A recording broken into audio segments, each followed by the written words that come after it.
Hey everyone, welcome to my channel. तो ये है एसओएफ जो ओलंपियाड होता है, ये क्लास वन का कंटेंट है।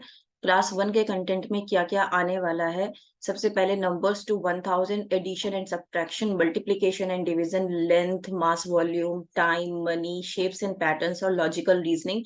ये सब एसओएफ के एग्जाम में आने वाला है, जो कि ओलंपियाड है। राइट। सो बहुत सारे पेरेंट्स ने अपने बच्चों का भरवाया होगा, तो मैंने भी भरवाया है। तो ये मेरे पास जो एक पीडीएफ आई है, उसके ही साथ मैं आपके साथ ये सब शेयर कर रही हूँ।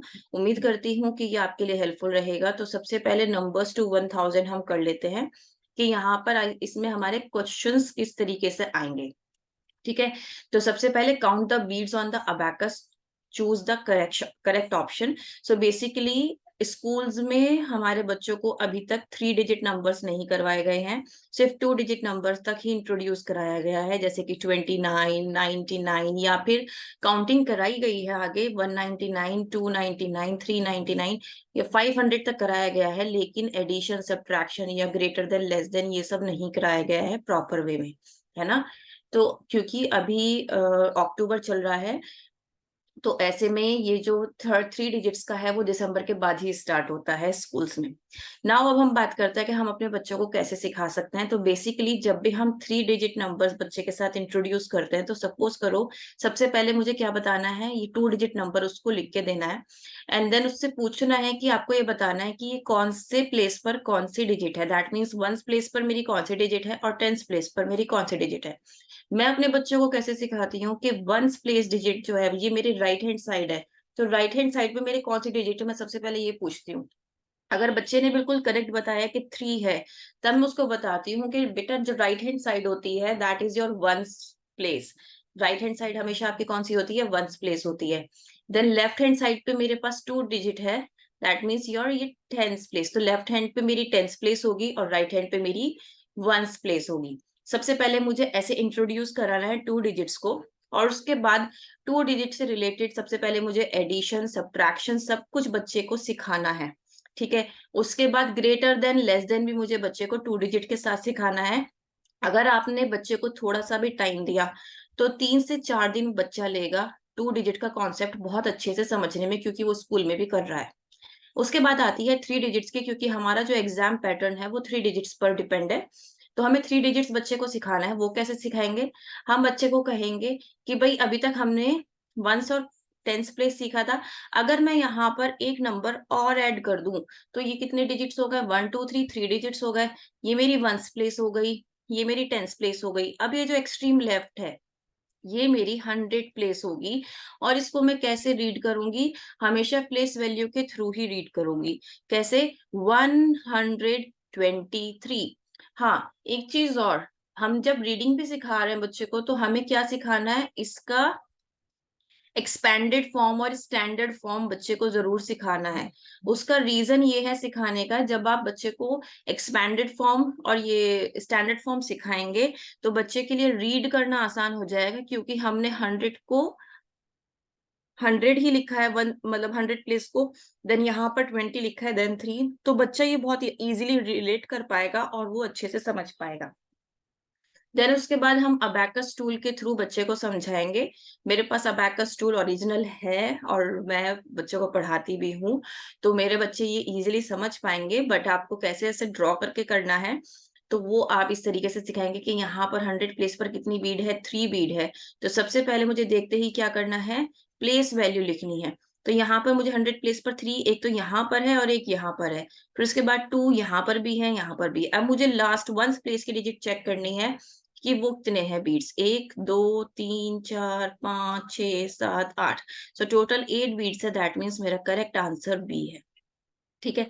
इसी तरीके से हमारा सेकंड क्वेश्चन होगा। सेकंड क्वेश्चन भी हमें बच्चे को इसी तरीके से करवाना है। देन उसके बाद हमारा थर्ड क्वेश्चन आ जाता है, और थर्ड क्वेश्चन में है choose the correct numeral for 403। अगर बच्चे को आपने रीडिंग करना नहीं सिखाया है, तो बच्चा ये वाला पार्ट नहीं कर पाएगा। रीडिंग करने के साथ साथ बच्चे को ये भी पता होना चाहिए कि हम किस तरीके से प्लेस वैल्यूज लिखते हैं। हमेशा बच्चे को प्लेस वैल्यू के थ्रू ही सब कुछ करना सिखाइए। अगर कहा है 403 तो दैट मीन्स यहाँ पर 0 है, तो 403 ऐसे लिखा जाएगा।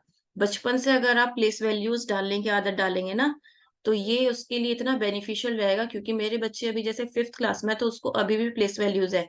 वो गड़बड़ क्या करती है कभी कभी कि वो प्लेस वैल्यूज नहीं लिखती है, तो इस बात पर उसकी डांट भी बहुत लगती है। जबकि मैंने उसको बचपन से सिखाया है, उसके बाद आप देखो बचपन से सिखाने के बाद भी वो क्या करती है मेरी बेटी, कि वो प्लेस वैल्यूज नहीं लिखती है। और इसी चक्कर में उसके बहुत सिली मिस्टेक्स हो जाती हैं। कॉन्सेप्ट पता है, सब कुछ पता है, बट आंसर गलत करके आ जाती है just because of the place values. Now next है which of the following is the greatest. अगर आपने ग्रेटेस्ट वाला बच्चे को सिखाया ही नहीं है तो वो कैसे करेगा। तो ये मैं यहाँ पर आपको बता देती हूँ, हमें बच्चे को ग्रेटेस्ट और स्मॉलेस्ट कैसे सिखाना है।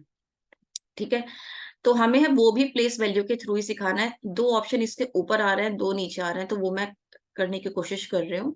ओके, तो मैं अब आपको बताती हूँ बच्चे को प्लेस वैल्यू के थ्रू ही आपको कैसे सिखाना है। सबसे पहले आपको लिखना है यहाँ पर प्लेस वैल्यूज लिखनी है, वंस, टेंस और 100। और आपको बच्चे को कहना है कि जैसे ही आप कोई भी नंबर देखें, सबसे पहले आपको उस पे क्या करना है, प्लेस वैल्यूज लिखनी है। जैसे कि यहाँ पर जो है, यहाँ पर आपके पास सारे नंबर्स हैं, तो सब पे प्लेस वैल्यूज लिखो, वंस, टेंस, 100। ठीक है, देन वंस, टेंस, 100। और सबसे पहले सबसे बड़ी प्लेस वैल्यू, तो यहाँ पर 100 है ना, 100 प्लेस पर 1 है, यहाँ पर भी 1 है, यहाँ पर 3 है और यहाँ पर 2 है। हमें क्या बताना है, ग्रेटेस्ट नंबर, सबसे बड़ा नंबर, सबसे बिग नंबर। तो 100 प्लेस पर सबसे बिग नंबर कौन सा है, 1, 1, 3 या 2। तो बच्चा कहेगा 3, तो दैट मीन्स यही मेरा आंसर है। इस तरीके से आपको बच्चे को सिखाना है। ठीक है, ये बात समझ में आए। देन उसके बाद स्मॉलेस्ट, हमें हमेशा कहाँ से स्टार्ट करना है, अपनी ग्रेटेस्ट प्लेस वैल्यू से। तो ग्रेटेस्ट प्लेस वैल्यू यहाँ पर क्या है, 100 प्लेस वैल्यू। तो यहाँ 6 है, यहाँ 5 है, यहाँ 9 है और यहाँ 1 है। तो सबसे छोटा कौन सा है इसमें, 1। तो ये हमारा सबसे छोटा नंबर है। ठीक है, नाउ इन 916 पर 9 कौन सी प्लेस पर है। तो अगर आपके बच्चे को प्लेस वैल्यू पता है तो वो इजीली कह देगा 100। ठीक है, स्पेलिंग याद कराना जरूरी है क्योंकि ये डेसिमल वाली 100th है, इसलिए अगर बच्चे को स्पेलिंग याद है तो वो इसी पे क्लिक करेगा। Next, dash is 10 less than 370। Dash वो क्या नंबर होगा जो 10 लेस देन होगा 370 से। तो 370 में से 10 माइनस कर दो, तो आंसर आ गया 360। Dash is between 819 and 821। 819 के बाद 820 आता है। Choose the smallest number from the following options. Same आपको क्या करना है, प्लेस वैल्यूज लिखनी है और सबसे हाईएस्ट प्लेस वैल्यू से लोवेस्ट की तरफ जाना है, क्योंकि हमें स्मॉलेस्ट नंबर मालूम करना है। तो सबसे पहले हमें क्या करना है, हाईएस्ट प्लेस वैल्यू देखो 1। अब यहाँ पर सब पर 1 है। अब ऐसे केस में हम क्या करते हैं, हम 10th प्लेस वैल्यू पे जाते हैं। जब हमारे हाईएस्ट प्लेस वैल्यू सारी सेम होती है तो हम उससे नीचे वाली प्लेस वैल्यू पे जाते हैं। तो यहाँ पर भी 0, यहाँ पर भी 0, ये भी सेम है। अब मैं कैसे देखूंगी, अब मैं उससे नीचे वाली प्लेस वैल्यू पे, दैट मीन्स वंस प्लेस को चेक करूंगी। यहाँ 0 है, यहाँ 2 है, यहाँ 1 है और यहाँ 3 है। तो सबसे छोटा कौन सा है इसमें, 0, 1, 2, 3। तो ऑब्वियसली 0 सबसे छोटा है, तो यही मेरा सबसे छोटा नंबर होगा। ठीक है, now which of the following statement is incorrect. इसमें से कौन सा इनकरेक्ट है, इनकरेक्ट आपको बताना है। ठीक है, तो यहाँ पर भी आपको क्या करना पड़ेगा, यहाँ पर भी प्लेस वैल्यू के थ्रू ही आपको चेक करना पड़ेगा। पहले हाईएस्ट प्लेस वैल्यू चेक करनी पड़ेगी, देन लोवेस्ट एंड देन उससे लोवेस्ट। ठीक है, तो उसके अकॉर्डिंग यहाँ पे आपको रॉन्ग जो है वो बताना है। तो यहाँ पर ये वाला रॉन्ग है। ठीक है, नेक्स्ट यहाँ पर आ जाता है which of the following is the correct arrangement of the given numbers from the smallest to the greatest. अब स्मॉलेस्ट से ग्रेटेस्ट की तरफ कौन सा करेक्ट नंबर है जो यहाँ पर है। तो यहाँ पर प्लेस वैल्यू के अकॉर्डिंग ही हमें क्या करना है, सब कुछ चेक करना है। सो 10th प्लेस पर हम चेक करेंगे, सबसे छोटा ये है, फिर उसके बाद ये है। तो 409 देन 431 कहाँ पर है। ठीक है, 409 और 431 ये वाला है, तो ये करेक्ट आंसर है। अब इस पैटर्न को हमें कंप्लीट करना है। पैटर्न कैसे देखना है, 25 का प्लस कर रहा है बार बार, 100 के बाद 125, देन 150, देन 175। अब 175 में क्या ऐड करें, 25 ऐड करेंगे तो आंसर आ जाएगा 200। तो नेक्स्ट नंबर हमारा 200 होगा। Which of the following is the correct order to give in from the smallest to biggest. अब स्मॉलेस्ट से बिगेस्ट हमारा कैसे जाएगा? स्मॉलेस्ट से ग्रेटेस्ट में सबसे पहले हम क्या चेक करेंगे? हाईएस्ट प्लेस वैल्यू, जो कि ये सबसे छोटा है, फिर उससे बड़ा ये है। सो 1 to 5 251, 1 to 5 251 और 512, ये वाला पार्ट सबसे करेक्ट है। Now next we have question number 14, study the given pattern. यहाँ पर हमें पैटर्न को क्या करना है?